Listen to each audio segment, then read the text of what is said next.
What happened? I know what's wrong with it. Ain't got no gas in it. What's going on, y'all? Whoa, a little close there. It's Yeti from Yeti Machine Company.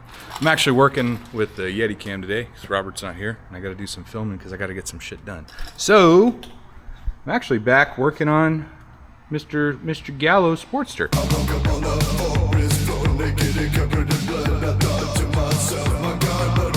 So when I built this bike, we didn't do anything as far as engine internals.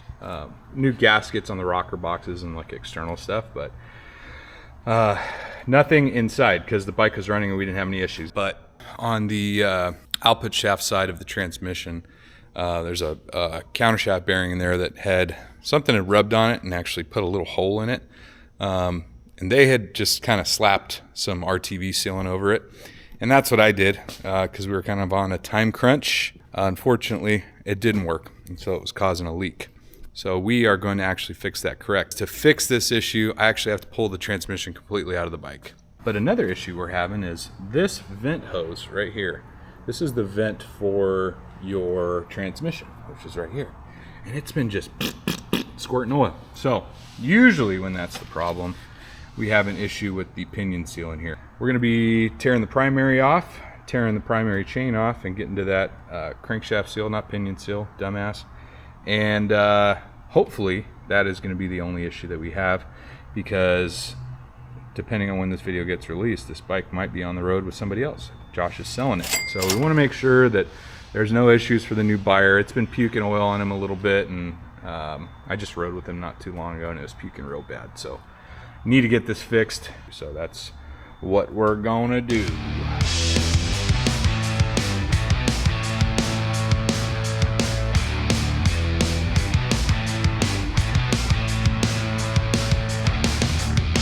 I punched myself square in the forehead on that one. I don't know if you guys caught that. I was prying the shifter off and socked myself right in my big stupid fucking head. So if you saw, this thing immediately started leaking as soon as we took the derby cover off. Now, that's a good thing. That's what I want to see, because my theory is that we're actually pumping engine oil into the primary, and that's blowing out the transmission vent. Because if you know anything about Sporties, the primary and the transmission, it's the same cavity. They share oil. Now, you can see here, this thing is way overfilled. So, I mean, besides like something catastrophic inside this motor, pretty much the only way you can get engine oil introduced is through the crankshaft seal. So that's a good thing. We're happy to see that. I'm gonna drain this pig out and then pull the primary off. I took the primary chain off. I didn't film it because, you know, it's just breaking this nut loose. Remember, this one's lefty loosey, this one's righty loosey. Pulled the chain and the compensator off. So what's happening is we've got cracks in this seal, okay? So as the piston comes down, it's pushing oil past this seal where it's not supposed to go into the primary and transmission cavity, filling up the level. Remember how tall the oil was? And then it's getting puked through the transmission vent tube and all over the bike. So we know what the problem is, but looking at this seal, I'm pretty sure, and I could be wrong, I gotta pull up a manual or something and look. I'm pretty sure they got this seal in backwards. So this is the new seal, okay? Now, you got one side that's got the spring, you got another side that's flat. Now, from my understanding, you want this side, the side with the cavity, to be on the pressure side. Now, the idea is when you put oil pressure against this, it's gonna kind of force this lip down and kind of tighten the seal onto whatever it's sealing against, which makes sense. We shall see, my friends. This is a great time for me to let you guys know that I have a website. It's www.yetimachinecode.com. I sell hats like this one. I sell shirts. I got a couple little products that I've been 3D printing up there. So if you guys want to support me, that'd be cool. But yeah, so thanks.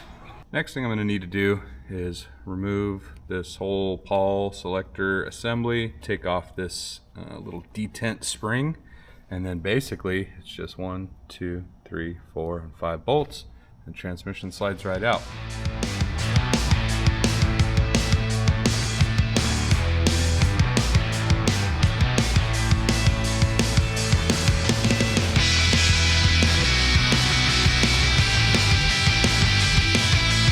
So now with my trusty phone light, we can kind of see there's a little hole where the drive gear had scratched it and put some silicone on it, and it still leaked. Next thing we got to do is go over on the other side, pop off that sprocket cover, and that'll be it for now. I still need to go pick up the bearing. The sprocket cover off, got the sprocket off. Now we can see what we're working with. This is my gangster ass fix, putting some silicone over that counter shaft bearing that we were talking about. Basically, we're gonna drive it from that side out this way.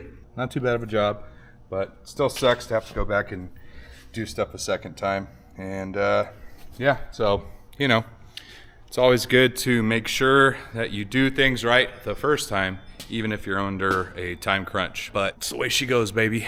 I took a wire wheel after I knocked that bearing out. The easiest way to get it out is just a correct sized socket. So yeah, there's a little hole there, and a little hole there, and they had silicone over it to keep it from leaking. And yeah, that didn't work. Something broke on this thing at some point in its life, and the drive pulley ate into the bearing there, and that's what caused that that hole. But that stupid bearing is the reason why we had to pull the transmission. Got that new bearing popped in there. Actually went pretty easy. There's the new guy with no hole in it. So what I did is I put that bearing in the freezer, warmed up the case a little bit with my MAP gas torch. One thing before you attempt this, I forgot to mention in the previous video, you really want to make sure that you measure the depth of this bearing where it is in the case. In my case, it was about 145 thousandths. And so yeah, we'll be slapping the transmission back in. When putting the transmission back in here, it's pretty easy, pretty hard to screw up. You've obviously got your main shaft in here. This is where your shift drum goes in, and then the counter shaft bearing that we just replaced. Make sure that you use a good amount of assembly lube. You're gonna probably have to like rotate the gears as you put it in to make sure that you're lining up the pawls with the drive gear, but yeah, it's not too bad. Let me show you. I'm fast as fuck, boy. I don't think you have any idea how fast I really am. As you saw in that little clip, it went in pretty easy. I just ran these bolts down with the impact, but I didn't actually crank on them. There's a torque spec for these, and actually I have the factory service manual. You want to go to 17 foot-pounds, so do not wail on these things. You're going into aluminum, so yeah, I'm gonna get those torqued down, and then we'll go over adjusting the shifter pawl. There's actually 2 fingers on this little arm, and you can adjust, yeah, you can kind of see it. You can adjust the spacing on those 2 fingers. Behind this plate, there's these pins. Now, the whole point of this is to make sure that you have even travel up and down. So Harley recommends you take a number 32 drill bit, which is 116 thou. You bring this guy up. Let's see if I can do this with one hand. You bring that down, and that sets that gap, which is supposed to be even. Now you're doing this adjustment in 3rd gear, so that's the detent for 3rd, that's the detent for 2nd, that little one's neutral, that other one's 1st. And this is basically how you set up your shifter pawl adjustment in the Sportsters. It's really important because you can put all this stuff back together and not be able to get it to go either up in gear or down. Like if this guy is up too high, then obviously you're going to be able to go up in gear but not down in gear. This guy's too low, you can go down in gear, not up in gear. So just a quick tip when you're setting your shifter pawl adjustment. Also, get a factory service manual. It tells you all this shit. So the manual does say install spacer in seal ID with the open lip side facing outwards. So it was correct according to the manual, but I'm not putting it in that way because I think the manual's fucking stupid. Doesn't make any sense, and it's gonna seal the same way. I think this way's better. Also, look at this. I had to beat the shit out of this thing to get it out of there because it was backwards. It was a bitch to get out. So fuck the factory. I'm putting it in like this. I'm sure somebody's gonna have something to say, but I don't care. So now I just gotta slap all this stuff back together and we'll be good to party. Good to party. So I might have skipped ahead and not filmed everything, but basically I was tired of filming, so I just slapped it back together. Already adjusted the clutch.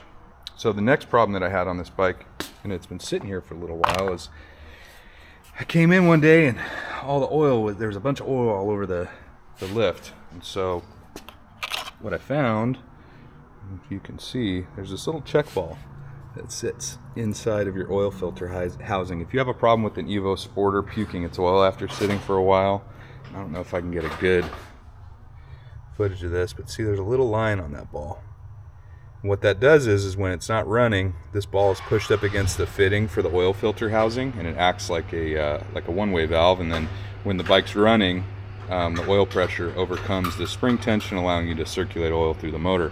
If it's got any kind of nicks or damage to it, then it's going to slowly bleed oil past and cause it to puke. It's kind of the similar idea with the check ball on the big twin Evos with their oil pumps. So went over to my good friends over at the Chopper Place and picked up this kit. You can see it's been sitting on their shelf for a while.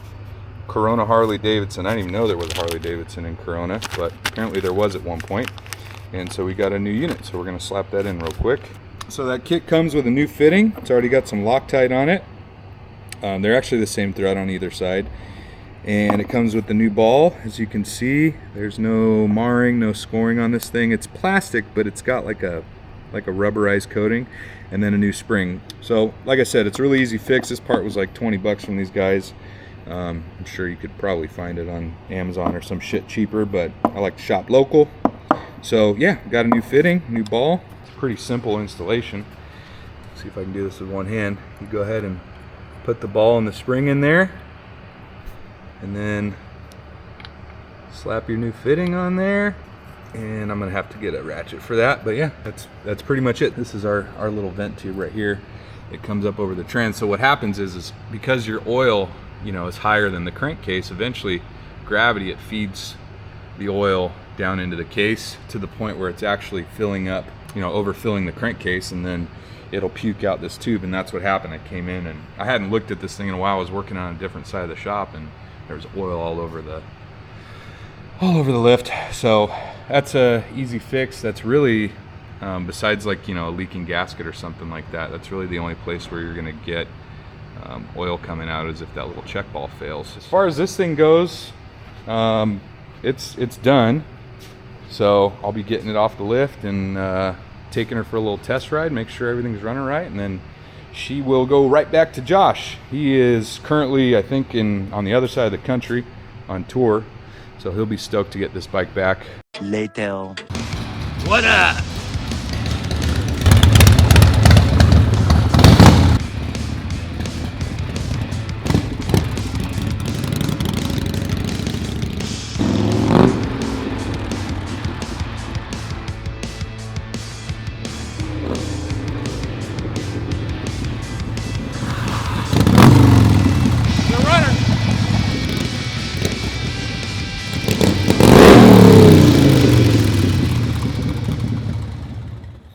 Yeah, so I've had this bike for a while, and it's been sitting for like a few months, like a year. Then I went to fire it up and it wasn't running right. The carburetor was screwed up. I pulled it apart, cleaned it, still wasn't running right. I was like running on one cylinder.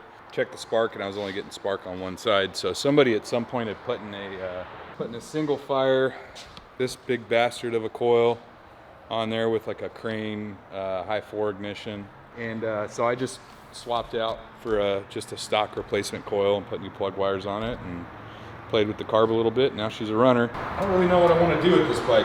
It's really cool because it's a 90th anniversary. There's it's number 70 of 800 ever made, and it's pretty much grandpa stock. It's got a Super E carb and a different ignition, but I mean, this thing is pretty original. So I don't know, maybe we'll do some kind of giveaway with this thing in the future. I'm not sure, but yeah, it's a good runner. So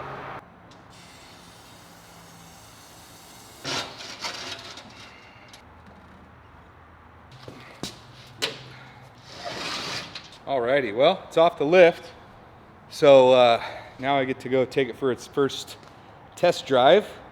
The big thing I'm worried about is that the transmission gears are still in sync with that fall. So I guess we shall see what happens.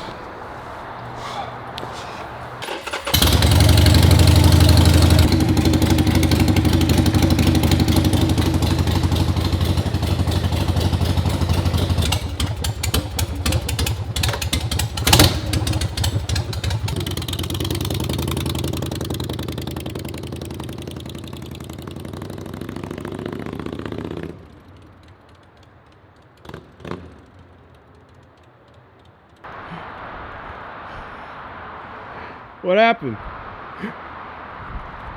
know what's wrong with it. Ain't got no gas in it. It's out of gas? Yeah.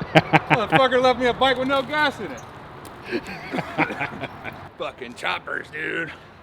Fucking small gas tank, man. So fucking cool looking, bro. Of course, I don't have any fucking gas. That's funny. Well, I gotta run to the gas station real quick. Got some gas, so gotta drink my liquid death in case y'all wanna give me a sponsorship. Got me a cigar too, you know, a little celebratory. Let's try not to fuck this up. Come on. That's good enough. Oh shit. Come here. Damn, that thing's almost full. Thank you, sir. A whole fucking 3/4 of a gallon. All right, let's see if she'll fire up for me.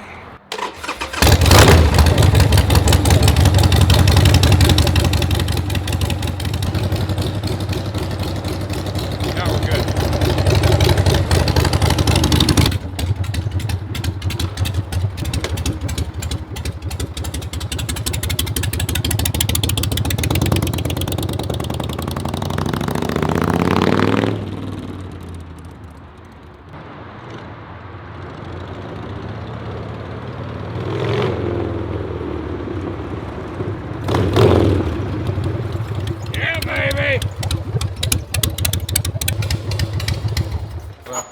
Transmission's shifting good. I probably got to adjust the clutch again, but transmission's good to go. I guess we'll see if it leaks here after it sits for a while, but all in all, she's ready to go rip again. Dude, for that little bit that it was sitting right there, no leaks, not a drop. And sat there for a good like 10 minutes. Yeah, I'll take that. Do me a favor, go like, comment, subscribe, whatever's clever. Got more chopper builds coming, got all kinds of stuff coming. Got some merch coming, some shirts, some hats, all kinds of stuff. So thanks y'all.